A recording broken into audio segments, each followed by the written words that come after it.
শুভ দুপুর সকলকে অনেক অনেক ভালোবাসা। আজকে তো মকর সংক্রান্তি। আজকে সমস্ত কাজকর্ম সেরে ঠাকুরের পুজো করে রান্নাঘরে আসতে কিন্তু একটু দেরি হয়ে গেল।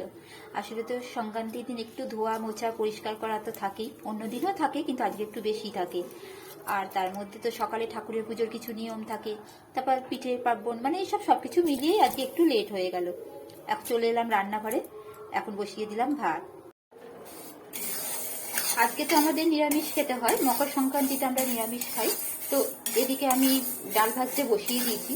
এতটাই বেলা হয়ে গেছে যে এখন কি রান্না করব ঠিক করতে পারছি না। তো মুগ ডাল ভেজে এখন সেদ্ধ করে একটু ডাল করে নেব। আজকের দিনে জানেন তো অনেককেই দেখেছি না সারাদিন পিঠে খেয়ে থাকে। আসলে সেটা তাদের একটা নিয়ম, পুজো করে তাদের নাকি সারাদিন পিঠে খেতে হয়।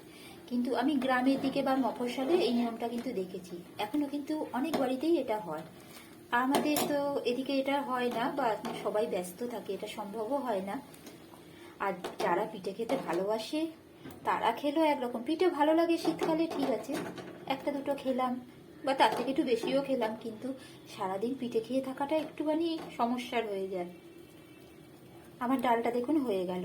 আমি টমেটো আর মটরশুঁটি দিয়ে আজকে ডালটা করলাম, একটু ধনেপাতা কাঁচা লঙ্কা দিয়ে দিলাম, ডালটা রেডি হয়ে গেল।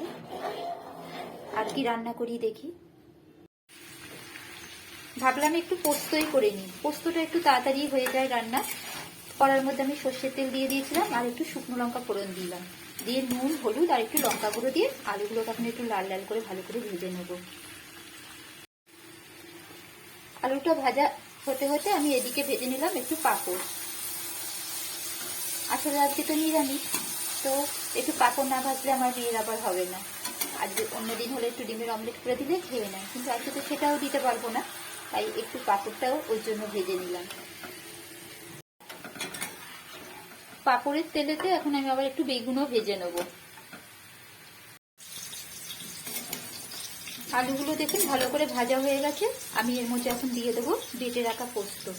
একটা কথা বলি, এইটা কিন্তু শুধু পোস্ত নয়, এর সঙ্গে আমি না তিলও দিয়েছি, মানে যতটা পোস্ত দিয়েছি ততটাই তিল দিয়েছি, তার সঙ্গে কাঁচা লঙ্কা দিয়ে ভালো করে বেটে নিয়েছি। আর এটাকে একটু ভালো করে এখন ভেজে নেবো, ভেজে নিলে একটু ভাজা ভাজাও হয়ে যাবে, তিলের গন্ধটাও চলে যাবে। এই দিয়ে কিন্তু করবেন, দেখবেন খেতে ভালো লাগে। পোস্তর তো অনেক দাম, মাঝে মধ্যে এখন তিল আর পোস্ত মিশিয়ে করলে খেতে কিন্তু দারুণ হয়।